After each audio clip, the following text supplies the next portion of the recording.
Start. सभापति महोदय, आपकी आज्ञा से मैं सदन का ध्यान इस बात की ओर आकर्षित करना चाहता हूं कि सरकार के कुछ मुख्य कार्यों में से एक महत्वपूर्ण कार्य देश के विभिन्न भागों में समय समय पर होने वाले दंगों के कारणों का पता लगाना है।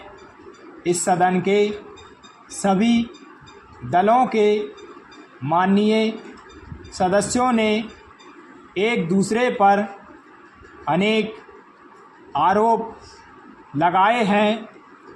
मैं इनमें से कुछ आरोपों से सहमत हूं, लेकिन मैं यह मानता हूं कि एक दूसरे पर इस सदन में आरोप लगाने से समस्या का कोई हल नहीं निकल सकेगा और ना ही स्थिति में कोई सुधार आ सकेगा।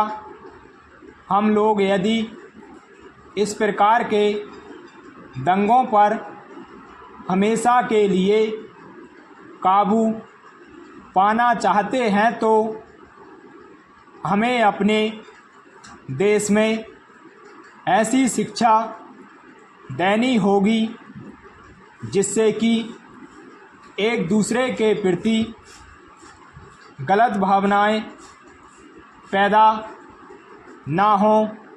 पैरा सभापति महोदय, पिछले काफ़ी समय से इस देश के कई भागों में जो लड़ाई झगड़े हो रहे हैं, जो दंगे हो रहे हैं, उन पर आज हमारे इस माननीय सदन में चर्चा चल रही है।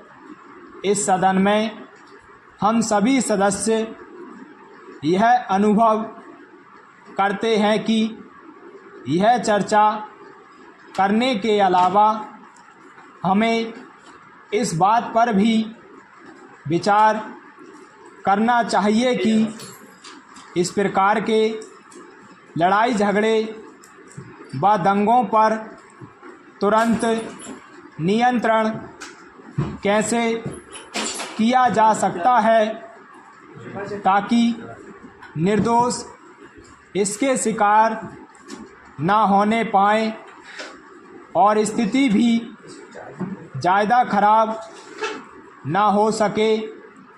कुछ माननीय सदस्यों ने चर्चा के दौरान अनेक सुझाव भी दिए हैं। इस तरह के दंगे इस देश में पहले भी अनेक बार हुए हैं, लेकिन पिछले वर्ष देश में कई प्रदेशों में जो दंगे और घटनाएं हुई हैं, उनसे विदेशों में भी हमारे देश की छवि खराब हुई। पैरा सभापति महोदय, आपकी आज्ञा से एक अन्य विषय की ओर मैं अपने विचार इस सदन के सामने रखना चाहता हूँ। संयुक्त राष्ट्र संघ की एक भाषा हिंदी भी होनी चाहिए। यह मांग पिछले कई सालों से बराबर उठ रही है, किंतु होगी या नहीं और कब होगी यह दूर की बात है।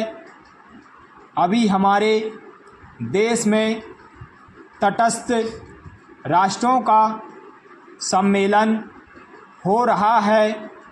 मैं समझता हूँ कि भारत की भूमि पर इतना बड़ा अंतर्राष्ट्रीय सम्मेलन पहले कभी नहीं हुआ।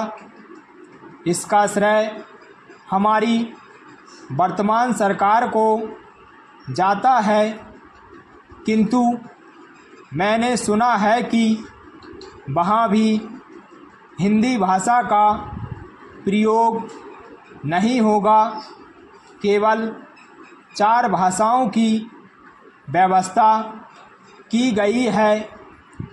अगर ऐसी सूचना गलत है तो बहुत अच्छी बात है। हिंदी की व्यवस्था अवश्य होनी चाहिए। अगर ऐसी व्यवस्था नहीं हुई तो जो प्रतिनिधि बाहर से आ रहे हैं वे क्या सोचेंगे। जिस देश की अपनी भाषा नहीं होगी उसकी क्या उन्नति हो सकती है। इसमें भारत के ही नहीं बल्कि बाहर से भी प्रतिनिधि आ रहे हैं। उनमें से बहुत से हिंदी जानते हैं।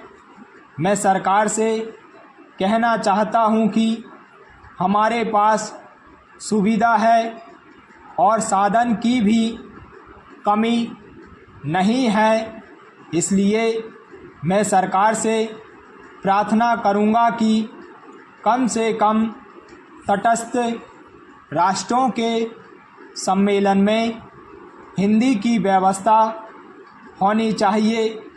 मैं यह भी कहना चाहता हूं कि हिंदी के संबंध में जो कानून बने हुए हैं उनका पालन अवश्य होना चाहिए।